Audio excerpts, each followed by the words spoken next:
সবাইকে জানাই শুভ মধ্যাহ্ন। তো আজকের মধ্যাহ্নভোজটা কি করেছি সেটাই তোমাদের কাছে শেয়ার করছি।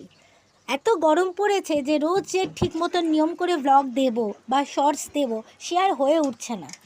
তো যাই হোক, আজকের দুপুরের রেসিপি হচ্ছে কাটাপোনা মাছের ঝোল এবং একদমই পাতলা ঝোল। তা রেসিপিটা করেছি ঠিক যেরকম মশলা দিয়ে আমরা তেল পটল রান্না করি, একটু ভেরিয়েশনস করেই করেছি। এই মাছ বেশিরভাগ আমি আদা জিরে বাটা দিয়েই করি। তো আজকে ভাবলাম একটু পেঁয়াজ, টমেটো, রসুন, কাঁচা লঙ্কা দিয়ে একটু করি, স্বাদটা একটু পাল্টাক। আর এখন দেখছি সব মাছের মধ্যেই একটু না একটু ডিম থাকছেই। এই মাছটাতেও বেশ কিছুটা পরিমাণ ডিম ছিল, তবে ডিমটা আমি গরমে একদমই অ্যাভয়েড করার চিন্তা করি। কিন্তু এতটা ডিম কি ফেলে দেবো বলো? গোটা মাছ নিয়েছি, নিতেই হবে। তো ডিমটাকে দেখো, আমি আগেই গ্রেট করা পেঁয়াজ, রসুন, তারপরে তোমার কুচানো কাঁচা লঙ্কা, হলুদ, পরিমাণ মতো নুন এবং পরিমাণ মতন বেসন দিয়ে দেখো ভালো করে ওটাকে চটকে মেখে একটা ব্যাটার বানিয়ে নিচ্ছি।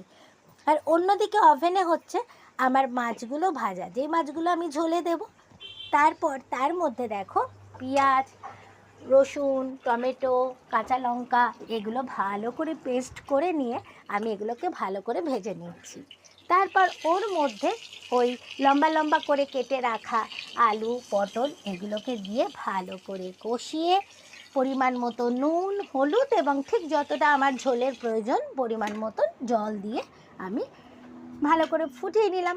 তার মধ্যে আমি মাছগুলো ছেড়ে দিলেই রেডি আজকের দুপুরের সুন্দর পাতলা কাটাপোনা মাছের ঝোল। আর সঙ্গে তো থাকছে অবশ্যই গরম গরম ভাত। আর ডিমটা আমি একটু বড় বড় করেই ভেজে নিই, তাতে না তেলটা কম লাগে। একটা বড় চাক করে নিই, তারপর সেটাকে পিস পিস করে নিই।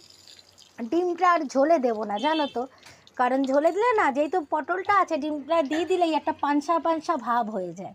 তো ডিমটা গরম ভাতে শুধুই খাওয়া হবে। সব ডিমটা খাবো না, কিছুটা ডিম রেখে দেবো, কালকে একটু ডিমের বড়ার একটু ঝাল করে নেবো, ভালো লাগবে খেতে। এই হলো আজকের আমাদের মধ্যাহ্নভোজ। তোমরা কি কি রান্না করেছো যদি পারো আমাকে অতি অবশ্যই জানিও। শুধু আমারটা শুনলে হবে? তোমাদেরটাও তো জানতে হবে নাকি? তো চলো, আজ তবে এতটুকুই। আবারও আসছি নেক্সট শর্টসে। সবাই গরমে ভীষণ হালকা পাতলা খেও এবং যতটা পারবে কটন ফেব্রিক ইউজ করবে। সবাই ভীষণ ভালো থাকবে। আর অতি অবশ্যই গরমের জন্য যা যা প্রিকশনস নিয়ে চলার, যারা বাইরে বেরো তারা কিন্তু সেগুলোকে ভীষণভাবে ফলো করবে।